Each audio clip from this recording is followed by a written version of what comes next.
Good evening, everyone. Good evening. I'm Dr. Tobias LaGrone, and welcome to Soul Talk. I'm excited about our subject matter tonight, and I'm excited about the guests we have to talk about this important subject. Tonight, our discussion centers around mental health and suicide in minority, Black, and Brown communities. Our special guests tonight are trained clinicians and working professionals with decades of experience helping people become the best version of their own self. I'm Dr. Tobias LaGrone. I'm just excited about Soul Talk. We want to give you just a second or two to let your friends and family know that we are on. We have been anticipating tonight's subject matter, and we just want you to let friends and family know that we are on, and we have our guests in studio, and we are getting ready to start here in just a few seconds. So please, ma'am, please, sir, we are sharing to a few pages. We are sharing to a few pages right now, and we want you to do the same.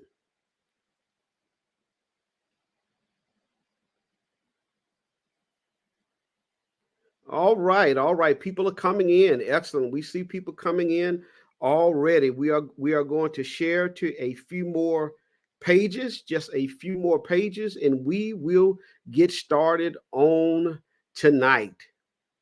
Excellent, excellent, excellent. All right, all right. It has been shared.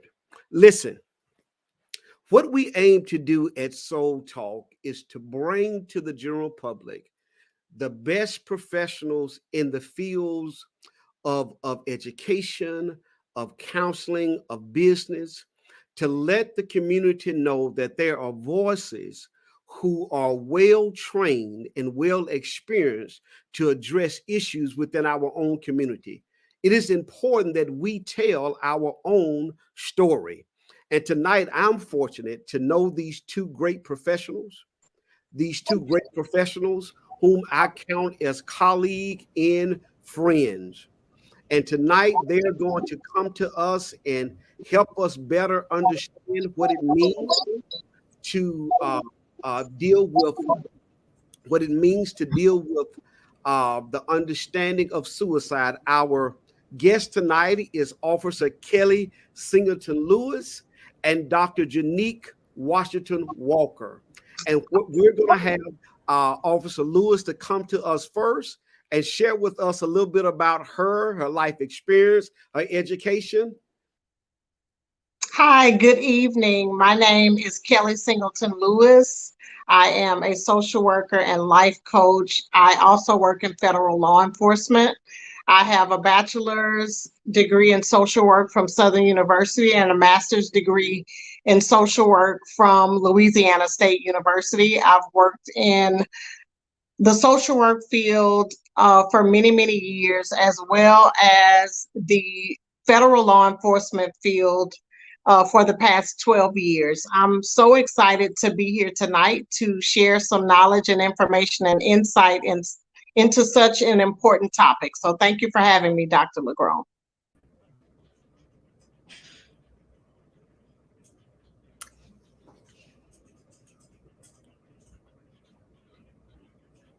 Hello. Go right ahead, Dr. Okay, Right. I'm sorry. I was wondering if we were disconnected. My name is Dr. Janique Washington Walker. I am a licensed professional counselor, and I have a doctorate in rehabilitation counseling and counselor education from North Carolina A&T State University. Aggie Pride to all my Aggies out there. I also have a master's in a psychology degree from North Carolina A&T. So I've got all my schooling from a wonderful wealth of professionals there on that beautiful campus. My background and specialty is in trauma. I've primarily worked with adults who have witnessed some level of trauma in their lives, whether it be through domestic violence, physical abuse, and maybe in their childhood, other complicated traumatic events. I've worked with using cognitive processing therapy as well as some other methods. And I'm excited to come here today to share what we need to do and have this discussion about the issue of suicide in the African American community. Thank you, thank you, thank you. Tonight's subject matter is for informational purposes only. Tonight's discussion is not a substitute for you seeking your own professional help from your own local hospital, mental health facility, primary care physician. Tonight, we do invite questions, and we will be selective in the questions that we may address because we want you to know that it is important if you're having suicidal thoughts or you're dealing with extreme depression. The National Suicide Prevention Hotline is a place where they have trained persons 24/7 that can answer your questions and direct you to the services that you need. Tonight's subject matter in our presentation is not meant to offer counseling, but our presentation is a public service awareness event. So please, ma'am, please, sir, we have information here and we are ready to get started. Our Dr. Janique is going to go first in her presentation, and we are excited. And let's give some thumbs up and hearts as Dr. Walker comes to us. Thank you so very much. So we have a brief video we would like to play that is coming out of the area of Baltimore, Maryland, and it just discusses John Hopkins University's recent research in regards to suicide rates in African Americans post-pandemic. So Dr. LaGrone, if you don't mind prompting that video.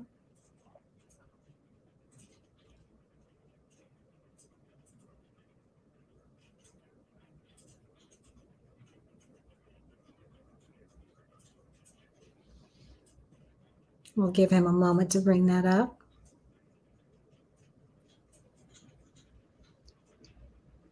We are pulling up the video.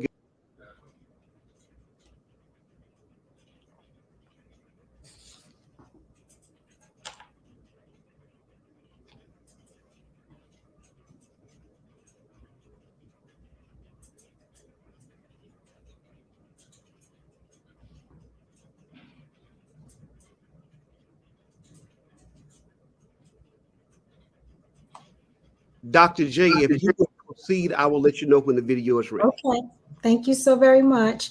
Well, just to get started about this conversation, suicide is definitely a major issue in the United States as a whole.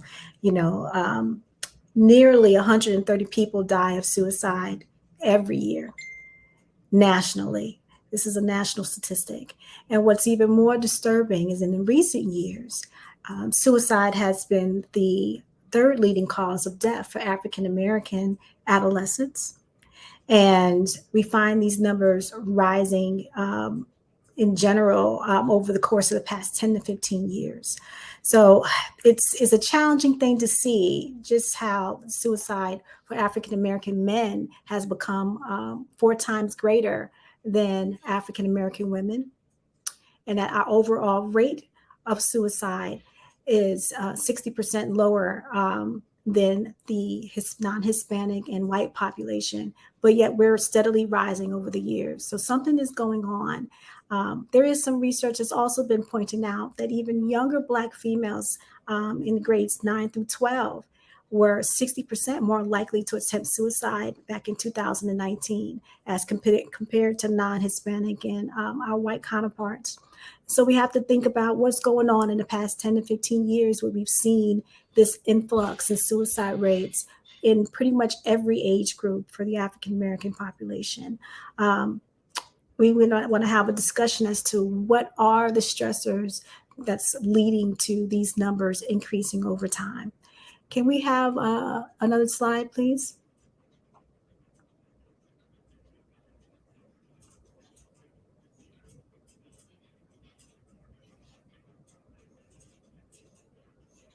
Much of these statistics are coming from Department of Health and Human Services. They've got a division that specifically focuses on minority health issues and that the issues of African American individuals. They've got additional data as it pertains to African American female adolescents, just again showing that increased between 1991 and 2017, whereas other racial ethnic groups are starting to decrease, we're increasing. And we're going to talk about some of the things that might be going on with our youth that's causing these changes in our rates. Okay. And with this, oh, thank you so much. There's two, we can go back. Yep. There's two theories associated with suicide that I've picked, multiple, but the two that I wanted to focus on is the interpersonal psychological theory of suicide. And there are about three components to suicide. The things that are going on with people emotionally and interpersonally, in which they've developed this desire to no longer be here. Okay. The first is the worded belongingness. What does that mean? Basically, it's this idea that someone no longer or does not have a sense of belonging to a particular group, whether it be society, whether it be family, whether it be, a particular social group, whether it's school, church, etc. This person has its understanding or feeling as if they don't belong and they're lost in that situation. The second component is this thought and feeling of being burdened or burdensome, perceived burdensome. They think that whatever is going on with them personally is a burden to other people for whatever reason. It could be somebody that, feels as if their depression or what's going on with them is so heavy that they don't want to put that burden on somebody else, which is why a lot of people don't share what's going on with them, right? And then lastly, my note got so small, Dr. T. I got to get used to this. Thank you so much. And lastly, it's the acquired capability. So once you've had the sense that you don't belong, okay, then you moved on to feeling as if you're a burden to other people. The next step is having acquired capability, meaning you have the means.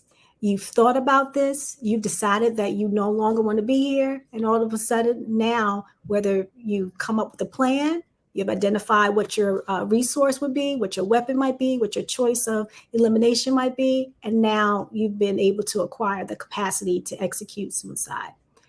Those things combined lead to a successful suicide. The second theory that I want to mention is the integrated motivational volition theory. And this idea is that there's a pre-motivation to commit suicide. Maybe it's a trigger or a stressor going on in that person's life that person doesn't seem as if they have control over. And as they pre-contemplate this situation and what to do about it, they can actually be moved to execute suicide, to develop a motivation to do the act.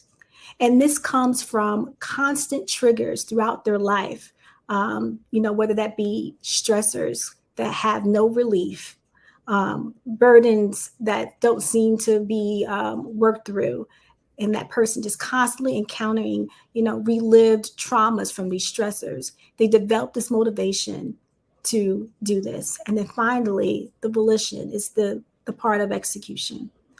So everyone has a different story when it comes to whether it be depression, anxiety, stressors associated with their life that they're dealing with that leaves them feeling as if they don't have many options or that living on this earth is too burdensome, and how they come to an understanding of what their options are and what leads them to suicide is a personal choice. But I think that whether it be through the interpersonal channels of that theory of suicide or motivational piece, there's some relevancy to the populations and our community in regards to what we've experienced with all the stresses that we have going on internally and externally in the United States. Next slide, please. So, what may be causing the increases in suicide? In my line of work, I've seen folks who are dealing with generational trauma. Maybe it's related to historical trauma from oppression, systematic oppression. It could be exposure to vicarious exposure to what we've seen in the news with police brutality. We've had a number of deaths that we witnessed over the past 7 to 8 years, to name a few, Trayvon Martin, Eric Garner, Breonna Taylor, George Floyd, a recent time, and of course, Deontay Wright, for example. So seeing this on the media and also witnessing the oppression ourselves in our everyday lives, it's overwhelming for folks, and creates a sense of despair in some people. And that despair can develop, for some, thoughts of suicide. There's challenges just culturally when we're on social media dealing with cultural appropriation and how other folks are using our images, our ideas, and et cetera. And we can feel lost in who we are as a people. There's complexities with social media interactions for young people in regards to body positivity. What they see online, is it real? Everything perceived online, it's not authentic, but a lot of our young people are rating themselves based upon what they see online, right? And, maybe even a sense of not, being enough with where they are in life, whether it be financially, again, physical appearance, emotionally. There's this fog of falsities, I think, online sometimes, where people are not presenting themselves as is, and you can paint yourself in the best light. And what we don't realize is that others viewing this information take it in, and they're evaluating themselves on that. And someone has low self-esteem comparing themselves to what's on social media. It can definitely cause increased depression, and for some, in extreme situations, lead to suicide. So it's a challenge just dealing with life itself, with the pandemic and all these other stressors, natural disasters. And our colleague Kelli will go into more of that, of what our people are dealing with systemically that can be causing these rates of increases. She'll go into detail about that. But we as a people, we've been through a lot historically, in present time. And I think that a lot of folks have just hit their breaking point. And that's why we see these rates increasing. Here are some other possible causes. In the past 10 years, there's a longitudinal study I was just speaking of that was written by the CDC, showing how suicide ideation and suicide attempts have increased for our youth. Past 10 to 15 years, if you think about it, what's changed? Our connection to technology and social media. Our kids are experiencing life in a different lens now. And that includes cyberbullying. Again, the situation with body images, dealing with, of course, those false personas I talked about before, comparing themselves to others, and other social pressures. This is theoretically what some of the research is leading to in regards to what our young people are dealing with that causes them to feel depressed and unhappy with themselves, and that may be triggering some suicide ideation in our youth. The piece is that technology is not a negative thing. Don't get me wrong about that. But the problem comes from if you have a child or an adolescent who is already fractured in a way, whose self-esteem is already low, someone who really seeks validation from other people. When that validation is put on through or encouraged through social media, it's a dangerous thing. If somebody is really measuring their self-worth based upon likes. So we need to be careful with that with our kids and make sure that we are uplifting them in other ways, that they feel solid in themselves and understand the complexity of social media use, and understanding that what's presented online isn't always as it seems. Go ahead, Dr. T. So of late, an example of some of these challenges that we've seen of late, this beautiful young lady, Chelsea Chris, Miss USA 2019, recently committed suicide by jumping from her high-rise building, or high-rise apartment building. And, this death was just so striking to many people because via social media, she checked off all the boxes, I would say, of what most people would mark as levels of success, right? She's beautiful. She's accomplished a beautiful title. She seems to be wealthy. She seems to have, all the connections. She seems happy online. She looks gorgeous.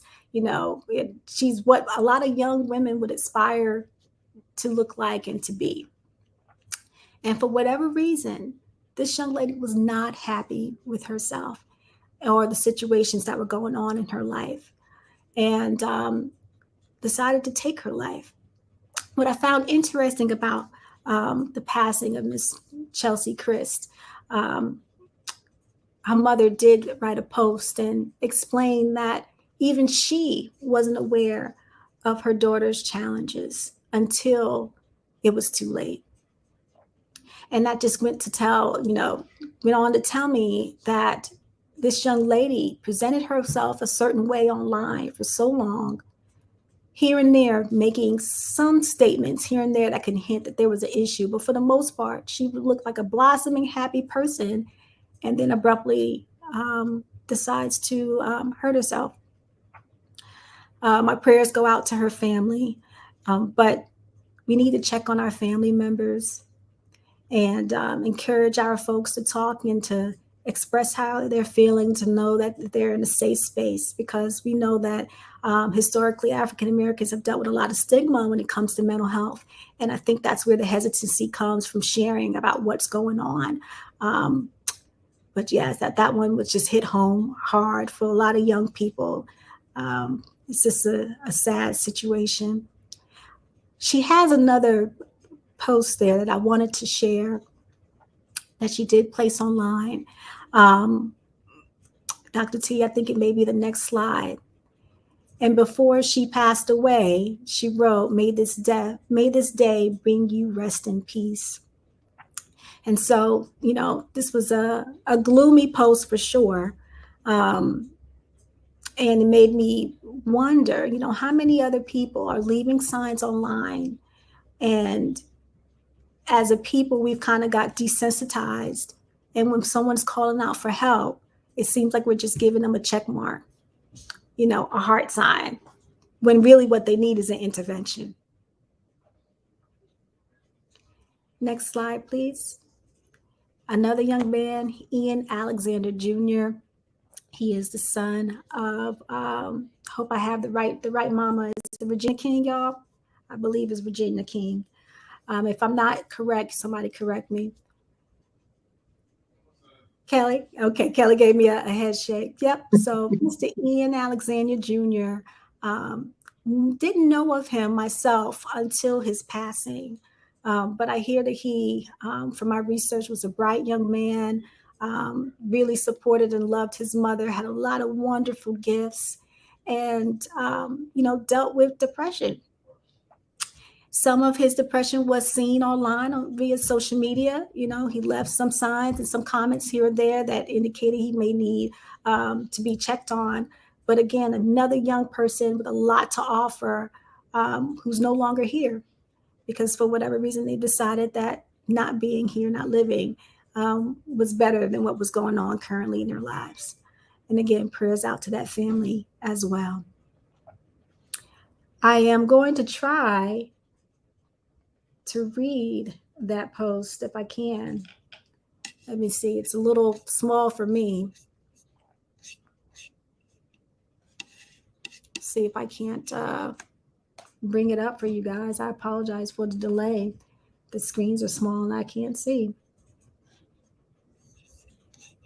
Well, in one of his posts, I know it says that he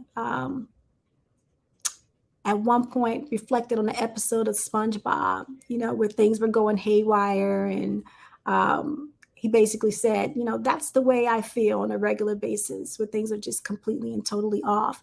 And this other slide, this picture, he wrote that he didn't think that social media was healthy for him, which is very telling. And so I encourage anyone, if they ever feel overwhelmed with what they see on social media, if social media brings a level of negativity to your mind, has you thinking in a negative way, you can definitely turn it off and fast from time to time. It's okay. Dr. T now has Dr. Paul Nesdat's video.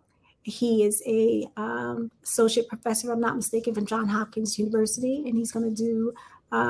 He did this discussion on suicide in the area of Baltimore, Maryland. A relative decrease in suicide overall, except among Black Marylanders, there's been almost a doubling of the number of suicides during the first peak of the pandemic, during the first lockdown.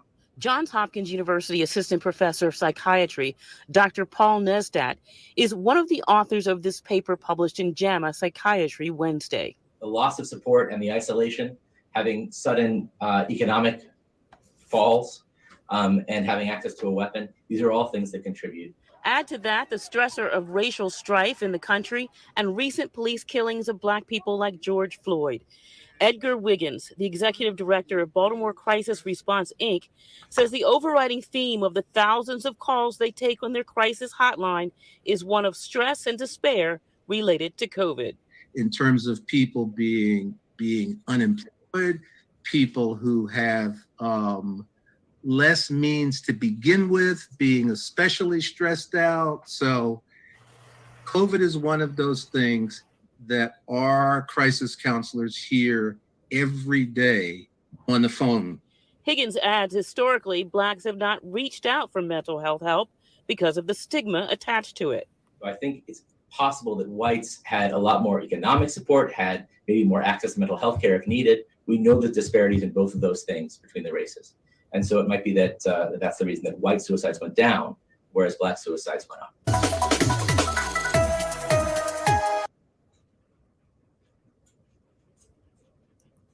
So that's a wonderful, segue into what Ms. Kelli has to say in regards to suicide in African American populations.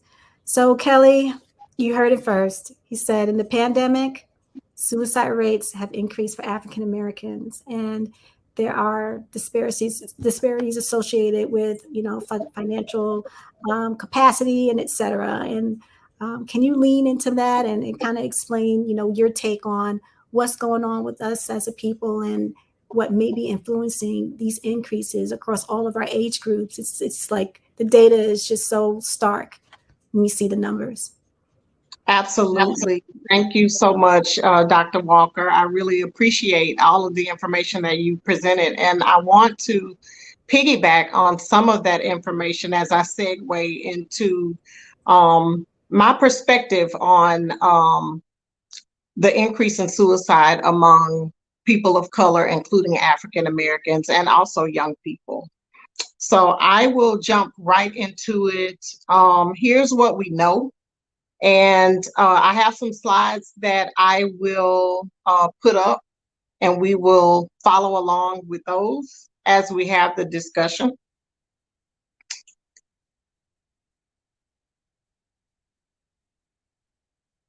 Dr. LaGrone, we can't hear you if you are saying something. Thank you, Kelli. We are loading the slides up right now and adding them to the screen. And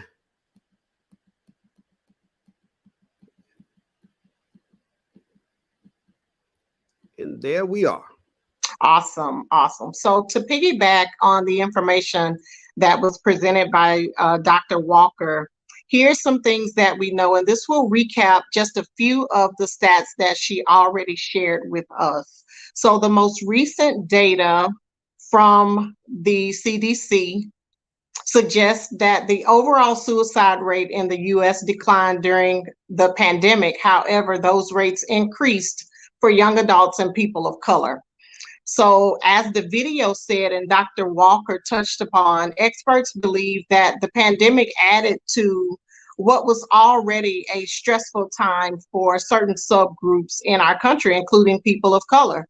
So we were already suffering from job security, food shortages, and things like that. And so COVID-19 was sort of the straw that broke the camel's back, so to speak. So there's no surprise as to the increase in some of these rates among certain groups.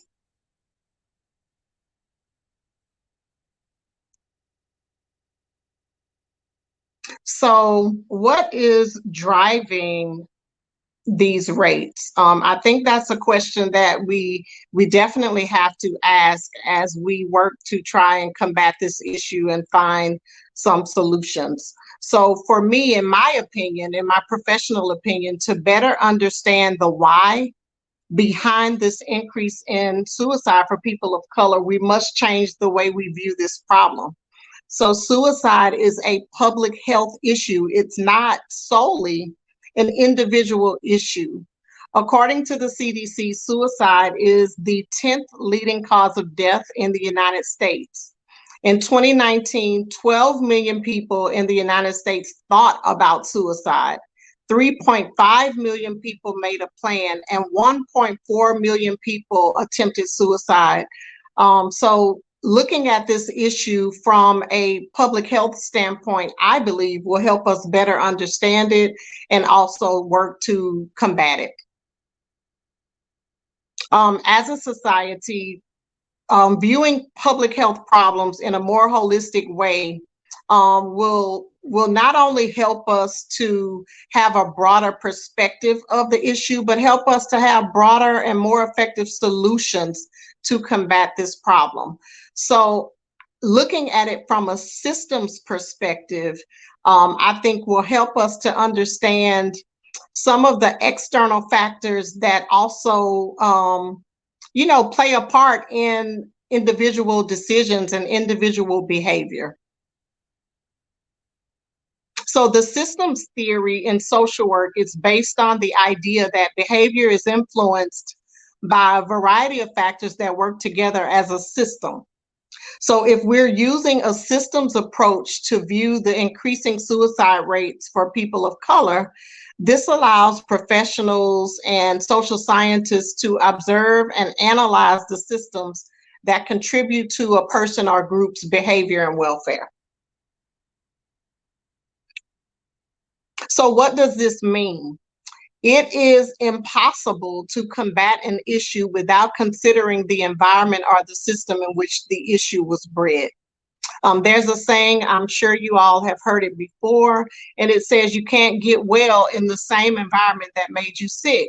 And I added a caveat to that, and it's you can't get well or stay well in the same environment that made you sick. And when I think about an issue such as suicide rates among African Americans, I often think of plants, plants or botany, the study of plants. And I think about flowers and how no matter how strong a flower is, if the soil isn't right, if there aren't balances within the soil, the flower will not grow, it will not bloom.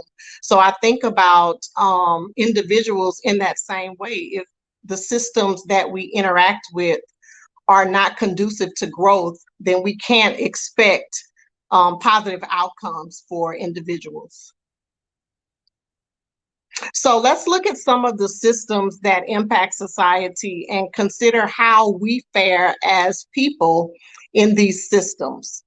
So in the housing market or the housing system, Blacks have a home ownership rate of 47% versus 76% for our white counterparts. So if you look at that in another way, most white people own their homes and most Black people do not.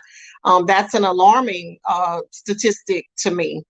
In the system of healthcare, just about all of the research, and we heard a little bit about it in the video that was shown, but just about all of the research that focuses on disparities in our healthcare system point to an overall widespread disproportionate access to healthcare, which leads to disproportionate mortality and morbidity rates due to lower levels of access to medical care and higher rates of unemployment.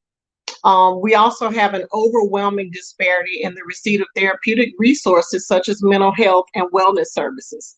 In the area of education, in our education system, this one is definitely near and dear to me as I think about individuals like Ruby Bridges, who was the first person to desegregate a school in New Orleans. And this was in the, this was in the 60s. So as late as the 60s, most Black people were educated in fully segregated schools.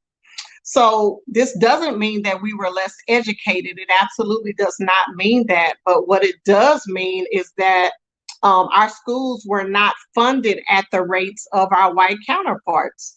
So while we've made strides in education, our schools, even to this day, the inner city schools that are predominantly Black are not funded at rates that our white counterparts are in their schools. Another system that we can look at is our economic system. Black families have a median wealth of 10 cents for every dollar of the median wealth of white families. In the criminal justice system, while Blacks make up 13% of the population in the US, Blacks and Hispanics account for 56% of those incarcerated in prisons throughout our country. The unemployment rate for Black people is double that of white people in the United States. And in the area of politics, 89% of elected office holders nationwide are white. So when you have these systems like that, where we are negatively and disproportionately impacted, the outcomes are not positive for our people. When you can go to the next slide, Dr. LaGrone. So when we as people are negative, Hey, sis, I want to say this. So is there a build up of frustration in the context of the multiple frustrations that we deal with? And I think Dr. J talked about vicarious trauma. And how over generation after generation that those frustrations begin to multiply, and they are adverse effects not only upon our psychological self but our biological self as well. Absolutely. As the video said, and I think Dr. Walker touched upon as well, we're already behind in these systems that impact us every day. So when you have such a crisis as a worldwide pandemic or any other event like a natural disaster, it's really no surprise to me that rates of suicide have increased.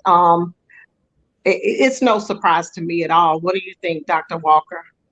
I will say there's research that speaks to this. There was a research study done that identified pretty much that discrimination was the primary source of depression in African American people, mm-hmm. and correlated with increased rates of suicide.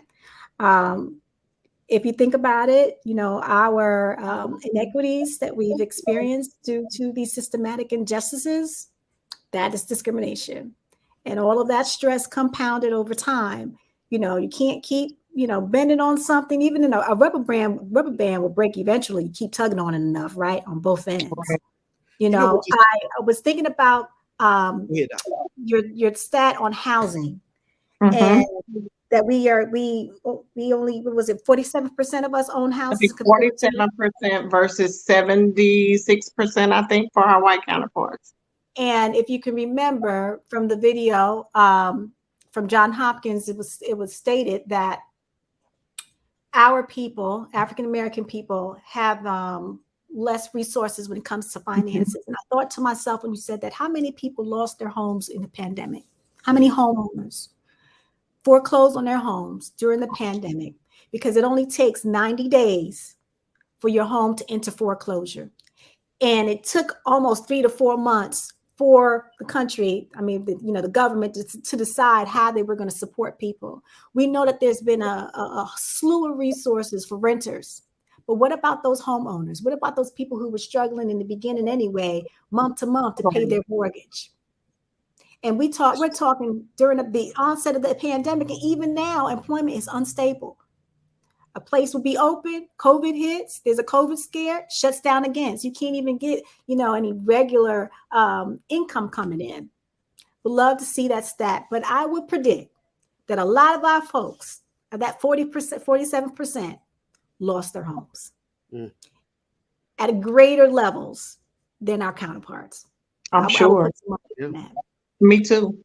And being that we haven't been able to meet in our usual gathering places, whether it be our faith-based community, our fraternities, sororities, and other family gatherings, we haven't had those check-ins to know what level of distress our community is in.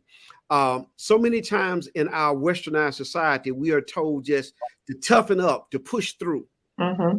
And as Kelli was talking, presenting, I thought about the incident with Antonio Brown, the wide receiver, very talented young man, Mm-hmm. and how the NFL often pushes down and the media often pushes down, especially on African American men. Mm-hmm.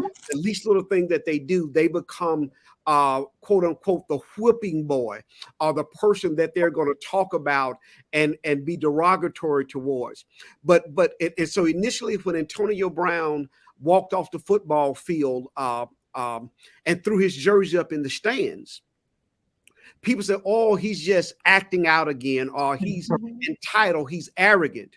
But then when Antonio's attorney and his team said, hey, we have text messages where the coach, Adrian Bruce, knew that Antonio's ankle was severely damaged. In fact, the MRI showed that the ligaments were torn from the young man's bones, but he was still expected to go back on the field and perform and be tough enough. And once again, we as African Americans, I think we are looked at as less than human, that we're supposed to just bear it, just bear. I want to read this quote. It just came to mind. Kelli, I'm going to pull your slide back up, but this is from, I think, Zora Neale Hurston. Oh, yes. And this is what the quote said. Zora Neale Hurston: if you are silent about your pain, they will kill you and say you enjoy it. Yeah. This is good. There you go, Kelli. Thank you. Let's go to the next one and wrap it up and continue our conversation. So all of these outcomes that I have presented in all of these systems that we interact with on a daily basis, and I want everybody to keep in mind that these are systems that have the exact opposite effect on our white counterparts. They're able to experience wealth and optimal health and prosperity, while these same systems produce negative outcomes for our people. And these things are documented throughout the years. We can all sort of remember some of the things that were put in place within these systems to prevent us from prospering from the benefits of these systems, such as redlining and voter restriction laws and mandatory minimum sentencing in the criminal justice system. So Blacks who were already significantly behind in every system in the United States, there's really no guesswork as to why the suicide rates have increased. When you consider these circumstances, which for the most part have been beyond our control, the stress of it all can certainly be very, very overwhelming. We are human.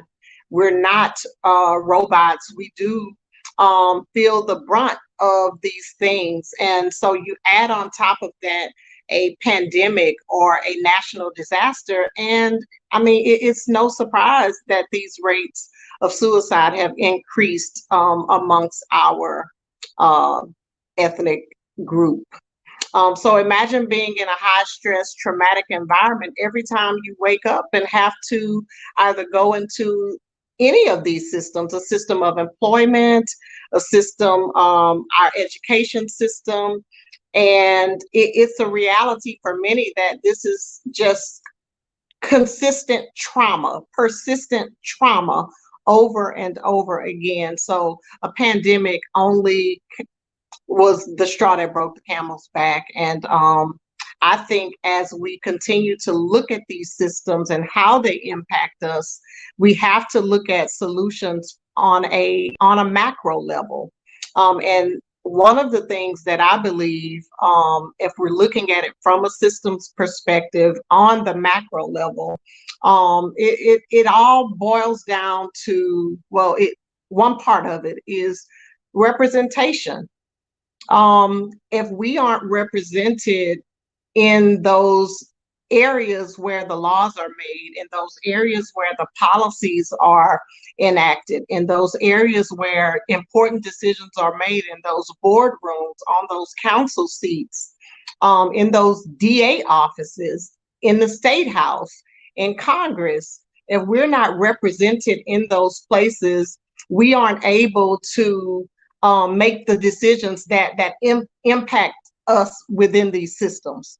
So I believe that this public health issue, of course, we should make sure that we are presenting resources to individuals, ensuring that they have access to mental health care, access to certain resources that will help the individual. But there's another level to this, and we have to look at this on a systems level, on a macro level, to be able to really combat this problem.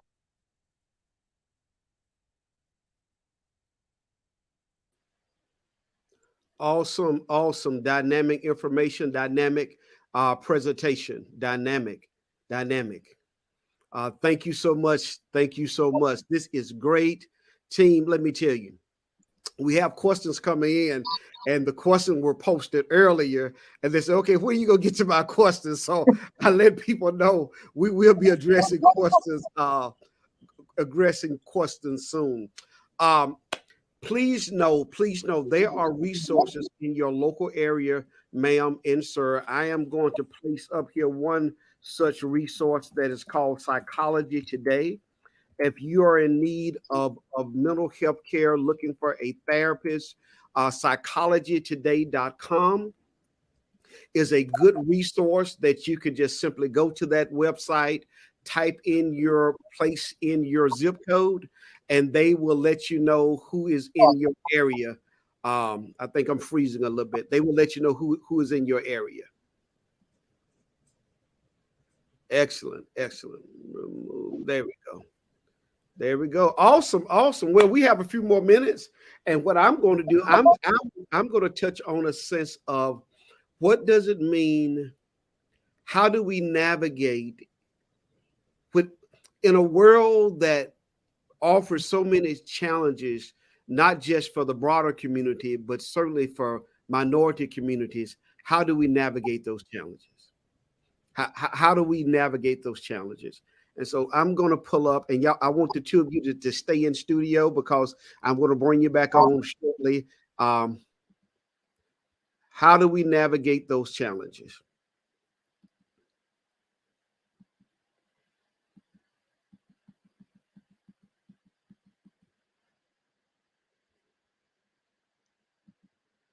Give us 1 second to.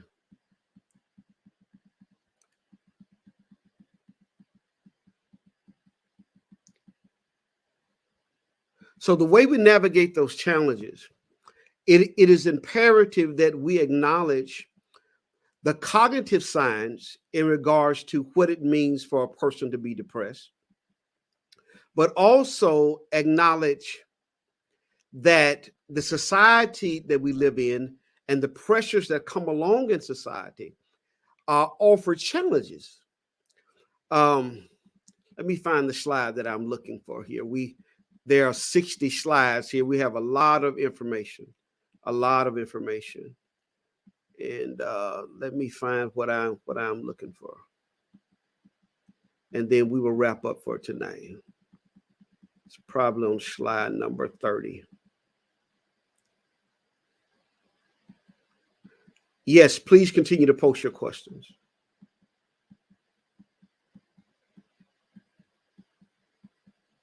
And we will come back to that.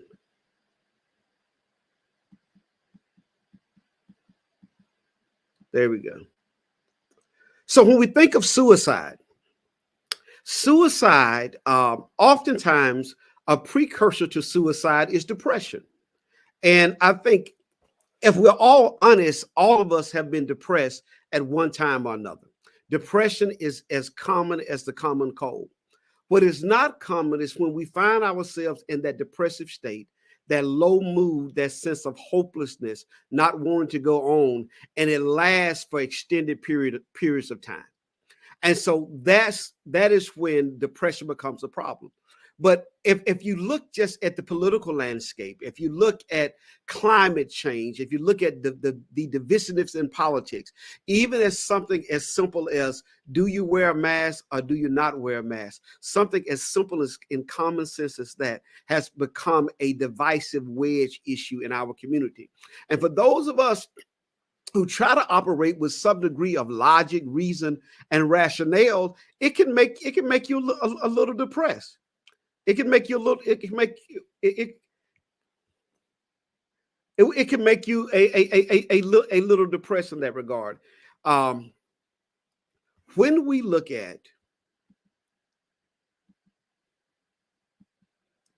what can lead to depression,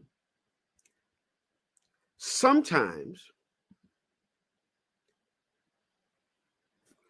depression, a precursor of depression, it can be genetics, it can be brain chemistry, chemical imbalances, poor nutrition, poor physical health,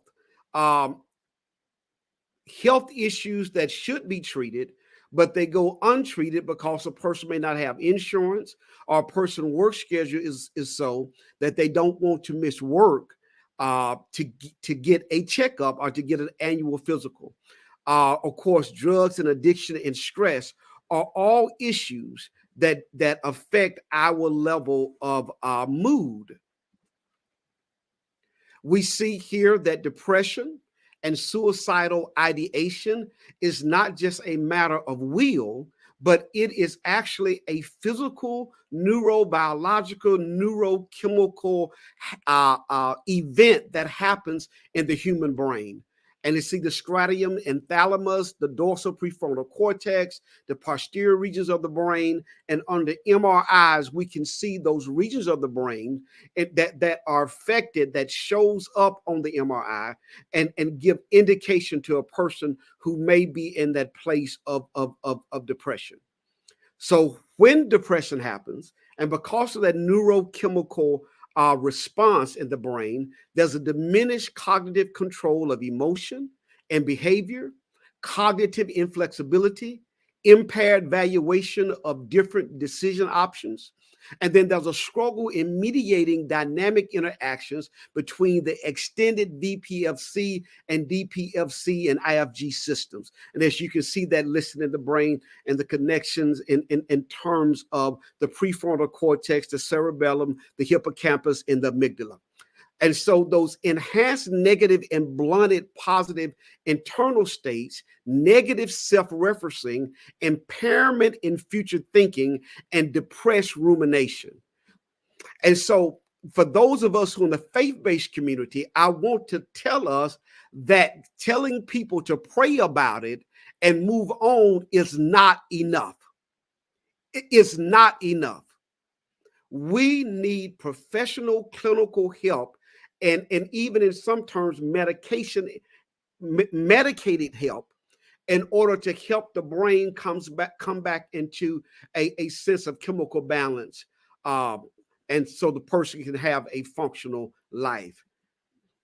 We're going to try to wrap this up. So this is more data. If you will email us, I'm going to put our emails up. We want to keep it within an hour. I will send this PDF to you.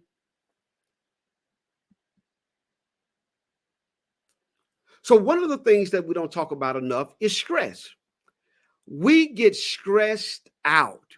When you're living in a society where you work twice as hard, get paid half as much, it is easy to be stressed.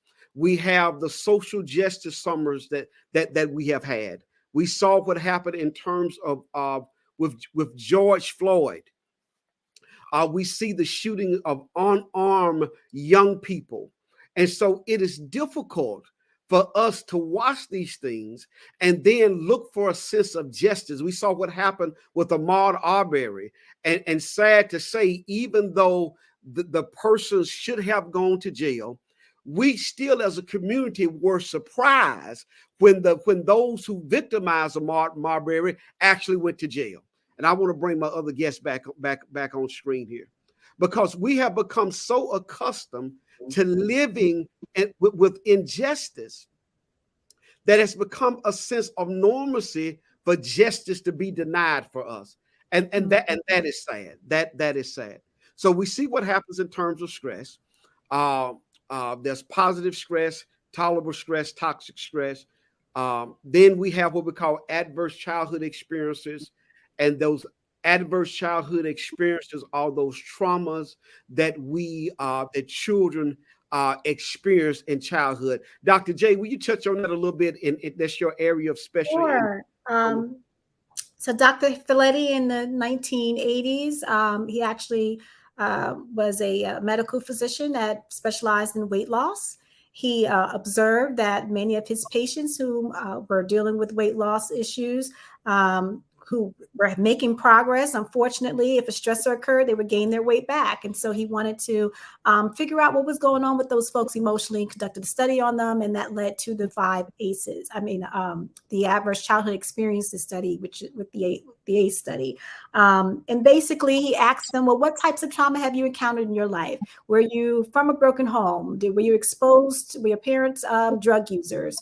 And a number of other questions. And what he found in his research, that when the number of experiences increased, that also increased the likelihood that person would encounter some serious physical health and mental health challenges in adulthood, whether that be substance abuse, decline health, hypertension, and overall a decrease in life expectancy. What was interesting about that original sample, it came from middle class white participants. And yet those folks had high ACE scores. You would think that these are people who should not have a whole bunch of concerns. They should have great opportunity and all of the disenfranchisement that people of color encounter. Many of these people hadn't, yet they had a high ACE score. Well, this study has been replicated with underserved populations, people of color. Dr. Nadine Burke out in California, she had a clinic in which she ran an ACE study at her clinic in a predominantly Black neighborhood. And man, did she find just how challenging the higher numbers of ACEs we encounter, meaning our people have been exposed to all types of trauma and what that meant for us and our life expectancy rates and all that we've encountered. If you think back to the slide that Ms. Kelly showed in regards to some of the disenfranchisements that we've experienced as a people, oh no, that wasn't you, that was Dr. Tobias. You said the precursors to depression, whether it be substance abuse, it could be genetic, it could be health, it could be, those are the outcomes, the negative outcomes of having trauma exposure. And so we as a people have had a lot of those experiences, right? And stress being, I think, one of the top. I think, Dr. Walker, I think we've gotten so accustomed to, because it's so commonplace, we've gotten accustomed to living in dysfunction, and that dysfunction equates to trauma. I mean, it's purely trauma. It's traumatizing to see the outcomes for us within these multiple systems that we have no choice but to interface with. It's very traumatic when you look at numbers like this. And we live this stuff day in and day out. So even those of us who have access to some resources, it's still not enough. It's still not enough. The numbers don't lie. So we have to, I believe, take out this preconceived notion that it is an individual problem. Things like this are individual problems. Yes, we should address the individual. Of course we should. But these are things that we have to address on a systemic level. We have to not forget about other people who are impacted negatively just because we might know people who have a few better outcomes than we do. We have to remember that as a whole, our people are suffering negatively, and we have to figure out why. So looking at it on a macro level will, I think, help us to have better outcomes in these areas, and ultimately help to decrease the number of suicides among our people and young people as well. I think it would be helpful too, and I know we don't have a whole lot of time, but at least to talk about, resiliency and how to build it, because resiliency and protective factors is actually the defense against depression, and of course, suicide. We need to think about our core, historically, what has helped our people to push through, to stand strong in all that we've experienced, and getting back to our basis. There's a lot of research that shows that our protective factors historically in the Black community has been our religious connection. It's been practicing in religious practices, attending church or whatever it is that you do spiritually to take care of yourself. That is important to us as a people. We lean on social and emotional support through our networks, through our community. That's through family support, peer support, finding a connectedness within our community and in our social groups and activities. And then having that strong sense of identity, as African American people, being able to engage in our history and our culture, which we know all around the nation, there are states that are trying to strip us from this practice. That's important to us. We want to be able to share our history in schools, right? And not have to go home to hear about our truth, our stories. That's a part of us as a people building our resilience. And that's our defense against negative thoughts of suicide and depression. That builds resiliency.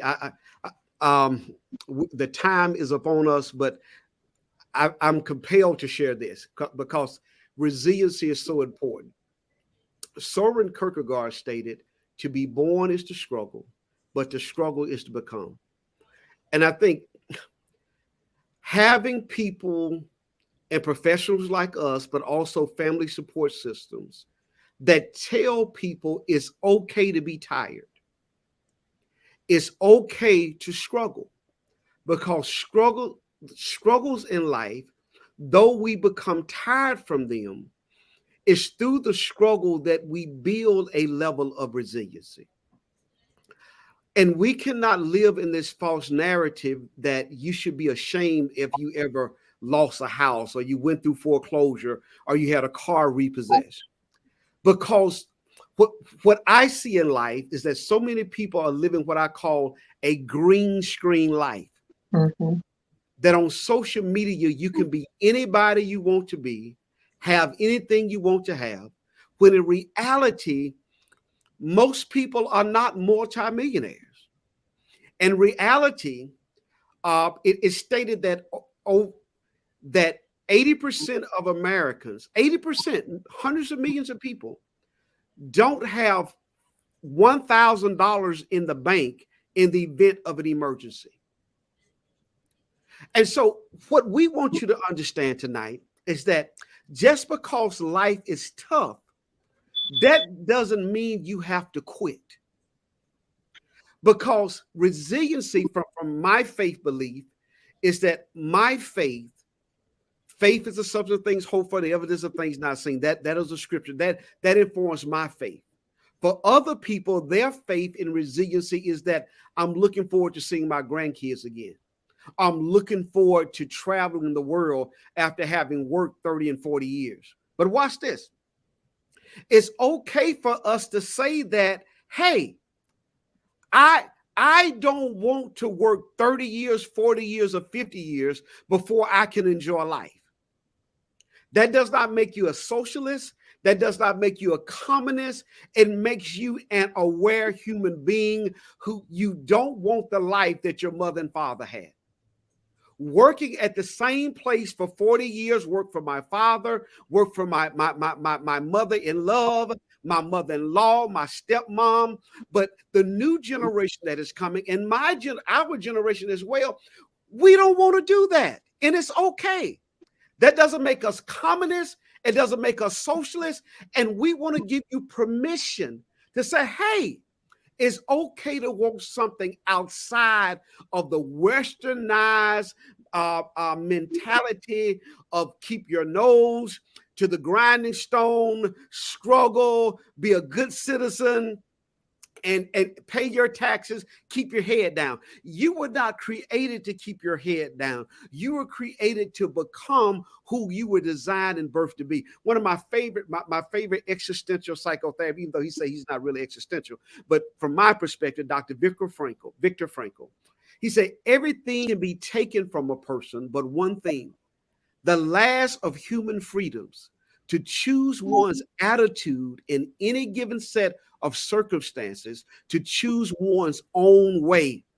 And I think to some degree that the frustration that disenfranchised communities feel is that our bodies are over policed. Our bodies are not considered as sacred as other bodies when it comes to the medical profession, whether that be in our prenatal care and maternal care of Black mothers, whether that be in we as African American men are often diagnosed later with more dreaded diseases. And so what not only do we need faith, we need therapy. But within the context of therapy, in the context of psychotherapy, cognitive behavior therapy, thoughts affect feelings, feelings affect actions, that cognitive triangle. But Dr. Frankl, who was an Austrian psychiatrist, who ended up in the devastating, deplorable conditions of Hitler's Nazi Germany, he came up with this formula. S minus M equals D. Suffering without meaning equals despair. Suffering without meaning equals despair. And we will come back in months to come with other episodes that particularly deal with young people who are really having psychotic, neurotic breakdown.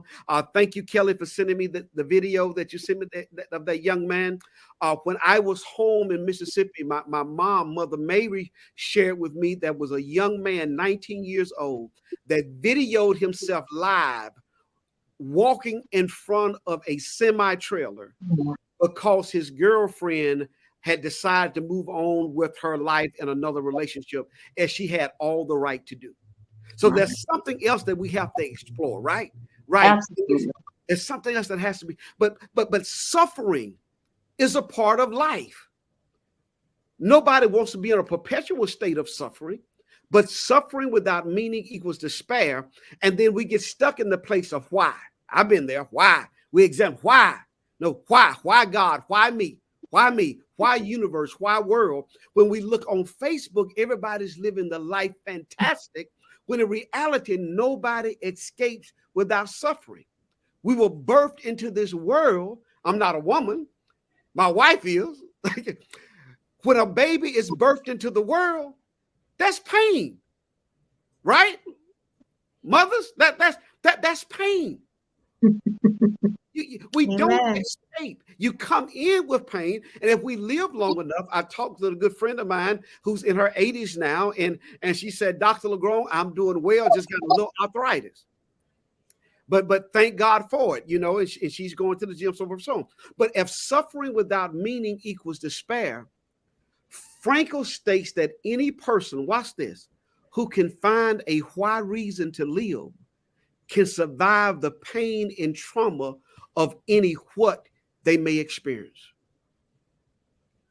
Oh, if we can find a why reason, something bigger. Now, this has been tested because when he went to Canada, he did a means test on students at a Canadian university who were committing suicide, one particular university, around midterms every year. They had a high number of suicides. I think at UNC Chapel Hill, there were suicides last fall, right? And so we can't get stuck in the why. We must look for the what. What is my purpose?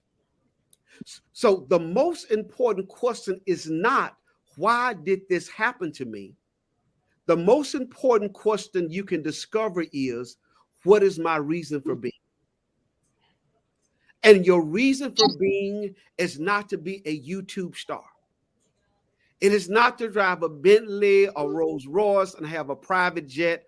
All that stuff is fine if that's your lot in life. But the most important thing is you growing in becoming that unique, universe design, God design person, whatever your belief is, that you are birthed and created on purpose, for purpose, and with purpose.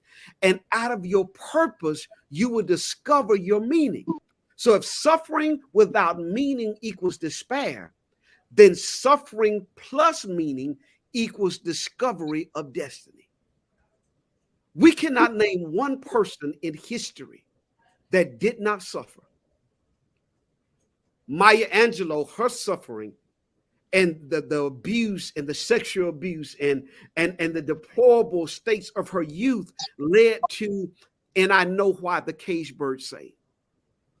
Barack Obama, uniquely placed, lost his mother at an early age, raised by his maternal grandparents, father not in his life, but it molded and shaped him to be a unique person for a unique time that helped pull America from the cuffs of collapse. Martin Luther King Jr., influenced by his father and grandfather, a legacy of preachers. Oprah Winfrey in the struggles of her life, just to name a notable few people.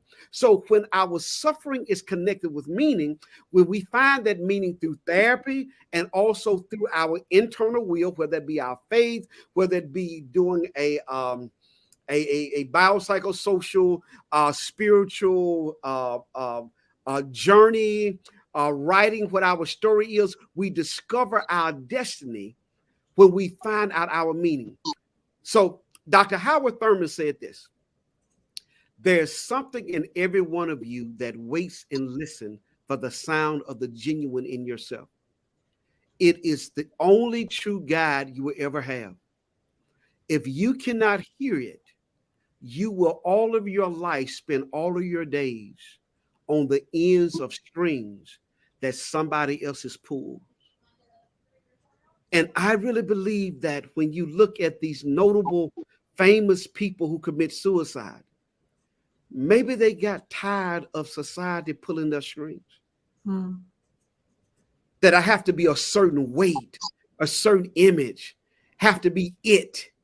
And maybe we can circle back here and talk about like Michael Jackson, Whitney Houston, Marvin Gaye, Roger Nelson, Prince, great people, great souls, but maybe they stayed in that realm too long.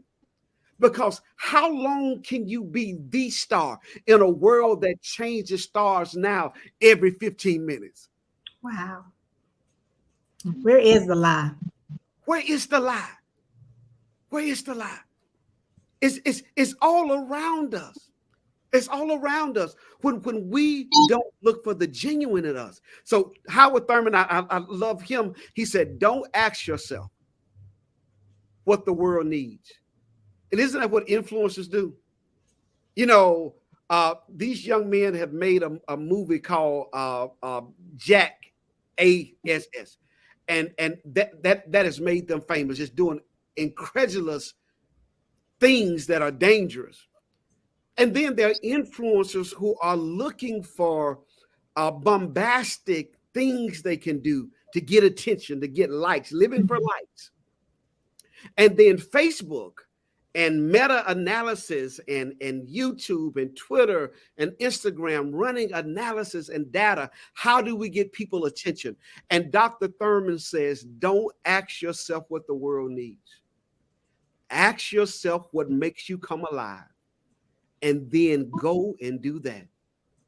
Because what the world needs is people who have come alive. I pray that helps you build resilience. Tonight has been awesome. We'll have closing statements from our guests, and I'm just humbled and excited to have these two wonderful friends and professionals to come on and share. And tonight has been wonderful. And this is the first of many to come. And these two will be back. We have a ton of questions. Yeah, we have a ton of questions. God bless. Amen. Thank you. Thank you. Thank you. Thank you. Much needed discussion. Thank you. Thank you. Thank you.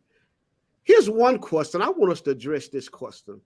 It's from one of my church members. It's a long question, so I'm going to read it, and I'll put it back on screen. She said, "Lots of our children and grandchildren stay closed up in their rooms with their phones and computers. They don't want to talk or interact with other children or adults. They want to be alone in their rooms with the doors closed. How do you reach them? How do you know what they're thinking as they just refuse to communicate with you? I have never seen kids act this way ever. What do I do as a grandmother to reach my grandchildren and they have such anger? All this started after COVID." Very relevant question. And so I want to open the floor to the two of you to. First off, I think one thing we need to do is take it back to the old school parents. Take it back. What do you mean, Dr. J? I mean, create a healthy relationship with your children with healthy boundaries. We have to remember who's the parent here and to enforce a certain culture in your household. Will there be some young people who might be resistant at first?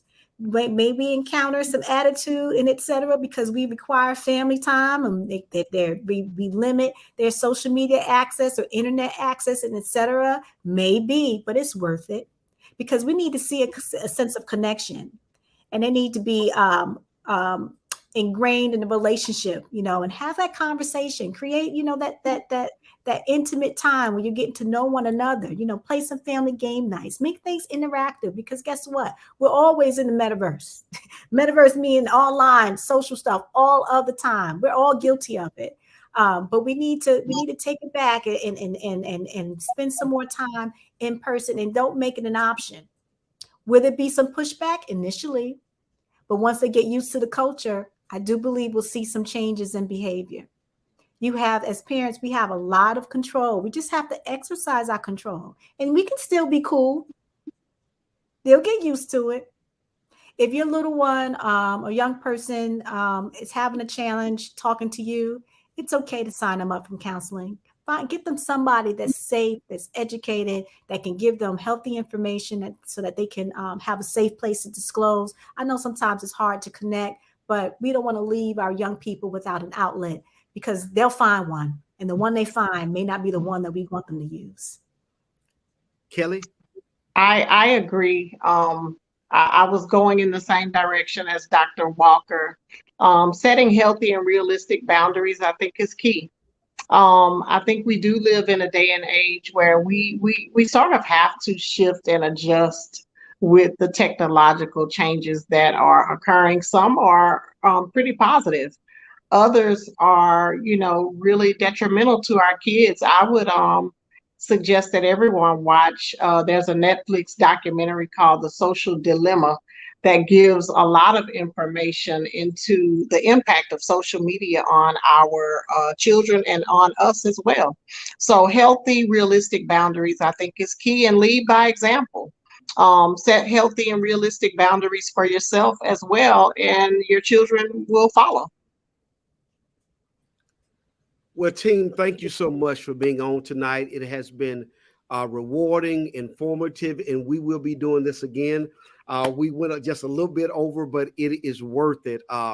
We want everyone to know that the next 3 weeks from now, we will be back on, and I will have 3 African-American males on to talk about African-American men, grief, abandonment issues, and the increased use of marijuana and other drugs as self-medication.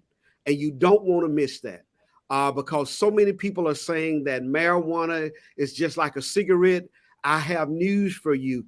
It is not. It is not the same thing. So please, ma'am, please, sir, Tune in and have your friends and family tune in. Dr. J, Sister Kelly, I love y'all to life. Give our love to your family. Tell Brother Fred, tell Brother Derek, we are just thankful for the family giving y'all space and time and holding down the fort for you to come on and just be a part of this conversation. We're just grateful. Sister Patricia said, hey. So thank you. Everyone share this on your platforms and look out for announcements. Once again, tonight's program, let me say this. Tonight's programming is a public service announcement. It does not indicate any type of endorsement of Soul Talk, nor of Dr. LaGrone's own personal political ventures, things of that nature. Tonight's conversation is not a substitute for you seeking your own professional mental health care, be that with a local provider or going to your emergency room. We have provided the National Suicide Hotline. If you're having thoughts of suicide or self-harm, please, ma'am, please, sir, call this number. Everyone have a good night. We thank you so much. We love you to life, and hang in there, everyone. God bless. Bye-bye.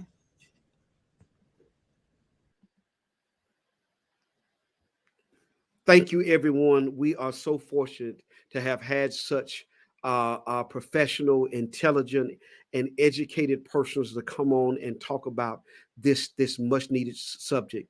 If you're having thoughts of self-harm, suicide, please call the number 1-800-273-8255. We really want to bring best practices, evidence-based information to our community to help people be the best version of themselves. I'm Dr. LaGrone. This has been an episode of Soul Talk, discussions on mental health and suicide in Black and Brown communities. God bless and good night.